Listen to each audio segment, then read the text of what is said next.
পৃথিবীতে এমন একটি জায়গা আছে যেখানে ঢুকতে লাগে বিশেষ অনুমতি। এভারেস্ট বা অন্নপূর্ণার সবুজ অরণ্য নয়, বরং রুক্ষ শুষ্ক পাহাড় আর তিব্বতী সংস্কৃতির এক রহস্যময় জনপদ হল নেপালের মুস্তাং। হিমালয়ের আড়ালে লুকিয়ে থাকা এই উপত্যকাকে বলা হয় নিষিদ্ধ রাজ্য। গভীর গিরিখাত আর প্রাচীন গুহা নিয়ে গঠিত এই অঞ্চলটি মূলত আপার এবং লোয়ার এই দুই ভাগে বিভক্ত। আপার মুস্তাংয়ের রাজধানী হল লো মান্থাং। প্রায় ৪,০০০ মিটার উচ্চতার এই স্থানে শুধুই তিব্বতীদের বাস। তবে এই অঞ্চলে প্রবেশের নিয়ম বেশ কড়া। ভারতীয় পর্যটকদের ১০ দিনের বিশেষ পারমিটের জন্য খরচ করতে হয় প্রায় ৪৬,০০০ টাকা। পোখরা থেকে জমসম হয়ে গাগবেনি, চেলে ও ঘামি পার করে পৌঁছাতে হয় লো মান্থাং।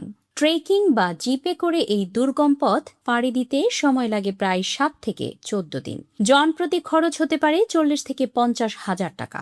কালী গণ্ডকী নদীর তীরে অবস্থিত লোয়ার মুস্তাং সাধারণত পর্যটকদের জন্য বেশ সহজলভ্য।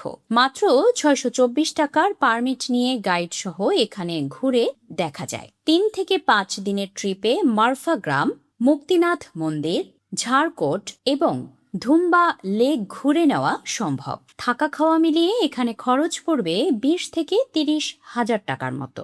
মুস্তাং ভ্রমণের জন্য শারীরিক সক্ষমতা অত্যন্ত জরুরি, কারণ এখানকার উচ্চতায় অক্সিজেনের স্বল্পতা থাকে।